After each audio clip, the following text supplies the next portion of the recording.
Hi dear friends, IPL 2025 start అయిపోయింది and already కొన్ని teams అయితే టేబుల్ టాప్కి వెళ్ళిపోయాయి. మెల్లిగా వాటి మధ్య దూరం కూడా పెరుగుతుంది. సన్ రైజ్ హైదరాబాద్ 5 ఆడి ఒకటే గెలిచింది. భారీ నెగిటివ్ రన్ రేట్తో ఉంది అండ్ ఇక్కడ నుంచి అయితే Sunrisers Hyderabad next level ఆడాల్సి ఉంటుంది ఒకవేళ టాప్ 4లో ఉండి ప్లే ఆఫ్కు వెళ్ళాలంటే. అదేవిధంగా ఎస్ఆర్హెచ్కు ఒకప్పుడు ఆడిన ప్లేయర్స్ ఇప్పుడు ఎస్ఆర్హెచ్కే షాక్ ఇస్తున్నారు. వాళ్ళ టీమ్స్ తరఫున వాళ్ళు అత్యంత అద్భుతంగా ఆడుతున్నారు, ఆశ్చర్యకరంగా. అదేవిధంగా ఎస్ఆర్హెచ్ పంజాబ్ కింగ్స్తో మ్యాచ్లో 2 చేంజెస్ అయితే జరిగే అవకాశాలు స్పష్టంగా కనిపిస్తున్నాయి. అదంతా చూసే ముందు ఎస్ఆర్హెచ్ కంబ్యాక్ ఇస్తుంది, మళ్ళీ అదేవిధంగా ధాటిగా 300 లెవెల్లో ఆడుతుంది అనుకునేవారంతా వీడియోని ఒకసారి గట్టిగా లైక్ చేయండి అండ్ కామెంట్స్ చేయండి. ఎవరు కొత్తగా ప్లేయర్స్ వస్తే బాగుంటుంది ఇప్పుడున్న టీంలో అనేది అయితే కామెంట్ చేయండి నెక్స్ట్ ప్లేయింగ్ 11లో. అండ్ సబ్స్క్రైబ్ చేసుకోండి ఐపీఎల్ ఎస్ఆర్హెచ్ అప్డేట్ కోసం. సో పాయింట్స్ టేబుల్లో అయితే చివరి స్థానానికి వెళ్ళిపోయింది. పంజాబ్ కింగ్స్తో మ్యాచ్ ఉంది. పంజాబ్ కింగ్స్ ఏమో ఒకవైపు చాలా బ్యాలెన్స్డ్గా టాప్ లెవెల్లో అంటే మంచి పొజిషన్లో ఉంది పాయింట్స్ టేబుల్లో. వాళ్ళతోనైతే సన్ రైజ్ హైదరాబాద్ ఆడబోతుంది. పంజాబ్ కింగ్స్లో bowling and batting and fielding and big hitters అందరు కూడా సమతూకంలో ఉన్నారు, చాలా నిలకడగా రాణిస్తున్నారు. అనూహ్యంగా వాళ్ళ ఓపెనర్ ప్రియాన్ షారియా ఇతడైతే చాలా అద్భుతమైన ఇన్నింగ్స్ ఆడాడు, సెంచరీ కొట్టాడు. సో అతడు మంచి ఊపులో ఉన్నాడు. అండ్ అదేవిధంగా ప్రభు సిమ్రాన్ సింగ్ ఉన్నాడు. సో మంచి మంచి ప్లేయర్స్ బ్యాట్స్మెన్ ఉన్నారు. కొత్తగా కెప్టెన్ శ్రేయస్ అయ్యర్ అయితే నిలకడగా ఆడుతున్నారు. Stoinis, Nehal Wadhera, Maxwell and Shashank Singh, Marco Jansen SRH player batting కూడా చాలా సూపర్గా చేస్తున్నాడు. బౌలింగ్లో కూడా తను 100% ఇస్తున్నాడు. సో ఎస్ఆర్హెచ్ ఇతన్ని వాడుకోలేదా లేకపోతే ఇతడు ఎస్ఆర్హెచ్కి సరిగా ఆడలేదా తెలియదు, కానీ రిలీజ్ అయిన తర్వాత తన విశ్వరూపం చూపిస్తున్నాడు.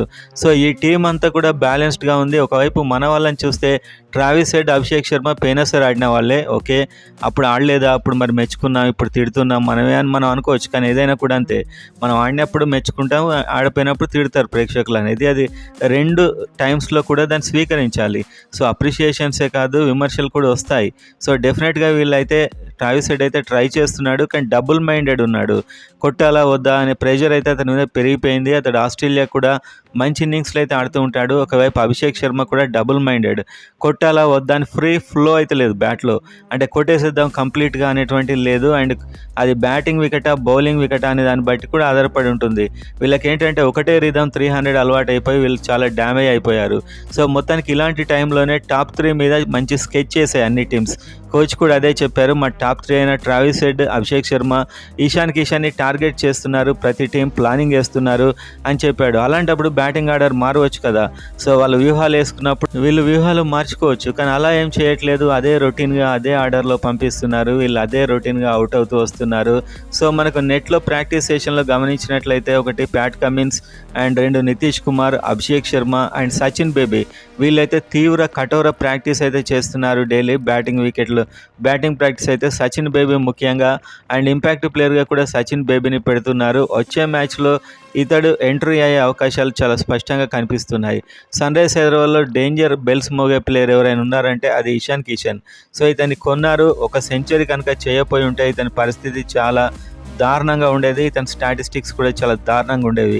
ఆ సెంచరీ వల్లనే అంతలా ఇంకా నెగిటివిటీ రాలేదు, కానీ ఈ మ్యాచ్తో వచ్చేస్తుంది ఒకవేళ ఆడనట్లయితే. సో ఇషాన్ కిషన్ ఏంటంటే ఆ పర్ఫెక్ట్ షాట్ కొట్టట్లేదు, షాట్లో బలం లేదు, క్యాచ్ అవుట్ అవుతున్నాడు. సో మొత్తానికైతే ఇతనిలో ఒక స్టెబిలిటీ, సాలిడ్ బ్యాటింగ్ అయితే కనిపించట్లేదు.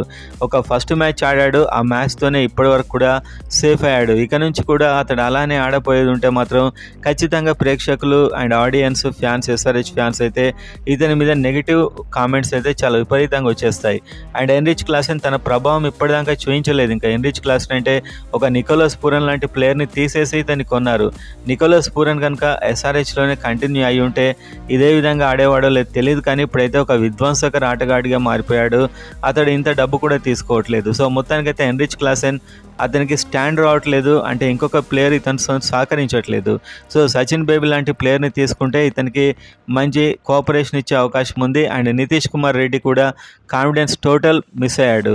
అండ్ నితీష్ కుమార్ రెడ్డి బౌలింగ్ వేయట్లేదని చాలామంది అడుగుతున్నారు, అదొక మెయిన్ కారణం. అండ్ ఫీల్డింగ్లో కూడా ఇదివరకులా చురుకుగా కనిపించట్లేదు. మెయిన్గా నితీష్ కుమార్ రెడ్డి యోయో టెస్ట్ అయితే పాస్ అయ్యాడు, కానీ ఇతనికి బౌలింగ్ వేయవద్దని చెప్పి సూచనలు ఉన్నాయి బీసీసీఐ నుంచి.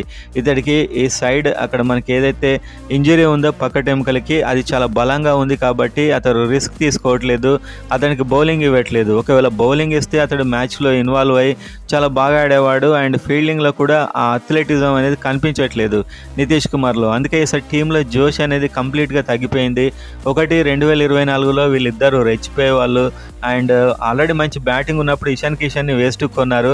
ఒక మంచి బౌలర్ని కొనాల్సింది. ఒక 10 కోట్లు పోసి కనుక ఒక మంచి క్వాలిటీ స్పిన్నర్ లేకపోతే ఒక మంచి క్వాలిటీ ఫాస్ట్ బౌలర్ని కొంటే బాగుండేదని నేను అనుకుంటున్నాను. ఎందుకంటే బ్యాటింగ్ ఎనఫ్. సో ఈ బ్యాటింగ్ లైనప్లోనే కొంచెం యంగ్ బ్యాట్స్మెన్ని కొంటే చాలామంది 2-3 కోట్లకు మంచి మంచి బ్యాట్స్మెన్ వెళ్ళిపోయారు, మన ఇండియన్ ప్లేయర్స్. సో వాళ్ళని వదిలేసి మెయిన్గా ఇషాన్ కిషన్ వెంట పడ్డారు. అంతకుముందు అయితే రిషబ్ పంత్ వెంట పడ్డారు. సో మొత్తానికైతే ఒక బిగ్ నేమ్ చూశారు అంతే తప్ప ప్రజెంట్ ఫామ్ చూడలేదు. సో ఓవరాల్గా చూస్తే ఇప్పుడు సచిన్ బేబీ ఎంట్రీ ఇస్తే బ్యాటింగ్లో కాస్త స్టెబిలిటీ వచ్చే అవకాశం ఉంది. అండ్ కమిందు మెండిస్ కూడా తన రూపం ఇంకా బ్యాటింగ్ అయితే చూపించట్లేదు.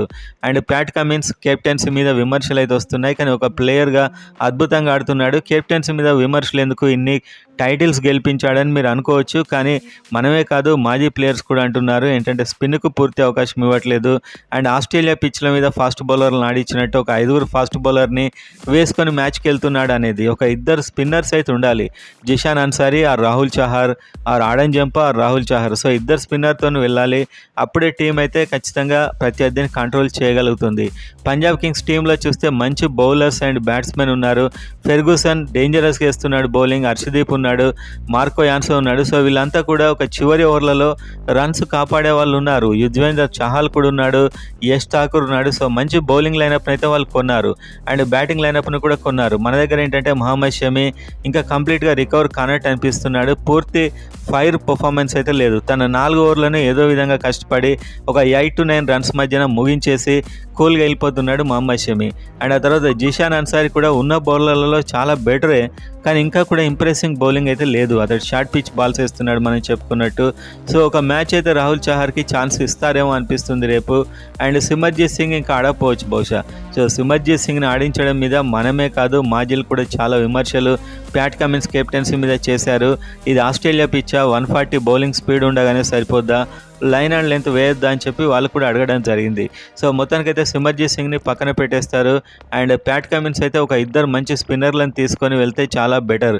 ఓవరాల్గా బ్యాటింగ్ లైనప్లో మాత్రం ఒకటే ఎస్ఆర్హెచ్ 2024లో ఆడినప్పుడు మనం ఆహా ఓహో అని ఎందుకు అన్నామంటే బ్యాటింగ్ క్లిక్ అయింది. సో ఫైనల్లో బ్యాటింగ్ పోయింది, ఓడిపోయింది. సో కొన్ని మ్యాచ్లు అప్పుడు కూడా ఓడిపోయారు, బ్యాటింగ్ ఫెయిల్ అయినప్పుడల్లా ఓడిపోయారు. మెయిన్గా ఇక్కడ భువి అండ్ నటరాజన్ వాళ్ళ వల్ల అనే కంటే బ్యాటింగ్ హిట్ అయింది లాస్ట్ టైం, దాన్ని కొంచెం డిపెండ్ చేసుకున్నారు భువి అండ్ నటరాజ్. మెయిన్గా నటరాజ్ అయితే మిడిల్ ఓవర్లో ఎండ్లో చాలా అద్భుతంగా బౌలింగ్ చేశాడు లాస్ట్ టైం, ఈసారి అది మిస్ అవుతుంది. సో హర్షల్ పటేల్ నేను ఎంతో ఎక్స్పెక్ట్ చేశాను డెఫినెట్గా రన్స్ ఆపుతాడని చెప్పి. సో అతని పేస్ వేరియేషన్స్ కూడా అంతలా వర్కౌట్ అవ్వట్లేదు. అండ్ ఒక మ్యాచ్ కూడా ఇతను తన పర్సనల్ ప్రాబ్లమ్స్ వల్ల ఆడలేదు, మళ్ళీ వచ్చేస్తాడు అనుకుంటున్నాను నేను మ్యాచ్కి. సో సిమర్జీత్ సింగ్ని తీసుకోవడం, హర్షల్ పటేల్ ఆడపోవడం వల్లనే తీసుకున్నారు. సో ఓవరాల్గా నెక్స్ట్ మ్యాచ్కి అయితే మళ్ళీ హర్షల్ పటేల్ అవైలబుల్ ఉంటాడు. సో బ్యాటింగ్లో అయితే చేంజెస్ ఉండబోతున్నాయి. సచిన్ బేబీ ఎవరి ప్లేస్లో వస్తాడు మరి చూడాల్సి అయితే ఉంది. అండ్ అదేవిధంగా బ్యాటింగ్లో Travis Head or Abhishek Sharma, Ishan Kishan, ఈ ముగ్గురి ఆర్డర్లో ఒక అనికేత్ వర్మను స్టార్టింగ్ పంపిస్తే బెటర్ ఏమో, ఓపెనర్లను కూడా మార్చేసి Kamindu Mendis and Travis Head పంపిస్తే బెటర్ ఏమో అని అనిపిస్తుంది. ఎందుకంటే ఒక మంచి యంగ్ ప్లేయర్ని పంపిస్తే అతడు ప్రెషర్ లేకుండా ఆడతాడు, ఎలాగో అతని మీద ఎక్స్పెక్టేషన్స్ ఉండవు కాబట్టి ప్రెషర్ లేకుండా ఆడతారు. సో ఈ ముగ్గురే వస్తారని ప్రత్యర్థులకు తెలుసు, వీళ్ళ సీక్రెట్ ఏంటో తెలుసు, వాళ్ళంతా డెఫినెట్గా అదే టార్గెట్ చేసి అయితే బౌలింగ్ వేస్తున్నారు. కాబట్టి ఒక్కటి బ్యాటింగ్ ఒకసారి క్లిక్ అయితే గెలుస్తారు, బ్యాటింగ్ క్లిక్ కాకుంటే గెలవలేం. అది మన బౌలింగ్లో స్ట్రెంత్ అయితే లేదు, అది ఎవరైనా యాక్సెప్ట్ చేయాల్సిందే. స్ట్రెంత్ ఉంది మాత్రం బ్యాటింగే, అందుకే దాన్ని ఇంకా స్ట్రెంత్ చేశారు ఇషాన్ కిషన్ తెచ్చి, కానీ అది రాంగ్ చాయిస్ అని మెల్లిమెల్లిగా ప్రూవ్ అయితే అవుతుంది. సో నెక్స్ట్ మ్యాచ్లో అయితే డెఫినెట్గా బ్యాటింగ్లో సచిన్ బేబీ వస్తాడు. అండ్ బౌలింగ్లో మార్పులు చేద్దామన్న ప్లేయర్స్ లేరు. ఒక మార్పు చేయాలంటే ఇషాన్ మలింగాని తీసుకురావాలి, ఇంకా అతడే మిగిలిపోయాడు, ఎవరు లేరు. బెంచ్ స్ట్రెంత్ను కూడా సరిగా మేనేజ్ చేయలేకపోయారు. సో బ్యాటింగ్ రాణిస్తే ఈ లోపాలు ఏం కనిపించవు, కానీ బ్యాటింగ్ రాణించట్లేదు కాబట్టి ఈ లోపాలన్నీ అయితే కనిపిస్తున్నాయి ఫ్రెండ్స్.